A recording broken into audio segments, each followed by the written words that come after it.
পেপারে খবর ছাপানো হয়েছে একটি BMW কার মাত্র 500 টাকায় বিক্রি করা হবে। এটা দেখে তো কেউই বিশ্বাস করেনি, সবাই হাসাহাসি করে উড়াই দিছে। কিন্তু এক লোক এটাকে বিশ্বাস করেছে এবং ওই বাড়িতে চলে গিয়েছে।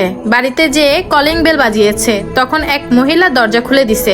তখন লোকটা জিজ্ঞাসা করলো, আপনারা পত্রিকায় বিজ্ঞাপন দিয়েছেন যে গাড়ি বিক্রি করবেন? তখন মহিলা বলল, জি জি ছাপিয়েছিলাম। তখন লোকটি বলল, আমি কি গাড়িটা দেখতে পারি? তখন মহিলা বলল, অবশ্যই, আসেন আমার সাথে। এই বলে তাকে গ্যারেজে নিয়ে গেল এবং সেখানে গিয়ে গাড়িটা দেখলো। গাড়ি দেখে লোকটা তো অনেক অবাক। লোকটা বলল, গাড়ি তো একদম নতুন। তখন মহিলা বলল, একদম নতুন না, তবে 2-3 বার এটা নিয়ে লং ড্রাইভে যাওয়া হয়েছে। তখন লোকটা আবার বলল, আপনারা কিন্তু পত্রিকায় ছাপিয়েছিলেন মাত্র 500 টাকায় গাড়ি দিবেন। তখন মহিলা বলল, হ্যাঁ 500 টাকাই দিব।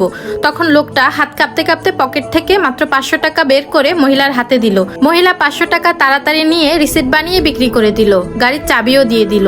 তখন লোকটা বলল, বোন দয়া করে এবার তো বলেন গাড়ি কেন বিক্রি করলেন, কি সমস্যা আছে এই গাড়িতে? তখন মহিলাটি উত্তরে বলল, আমার মৃত স্বামীর শেষ ইচ্ছা পূরণ করলাম। আমার মৃত স্বামী মারা যাওয়ার আগে লিখে রেখেছেন উনি মরার পর যেন আমি এই গাড়িটা বিক্রি করে দিই, আর বিক্রির সব টাকা যেন ওনার সেক্রেটারি শিলাকে দিয়ে দিই।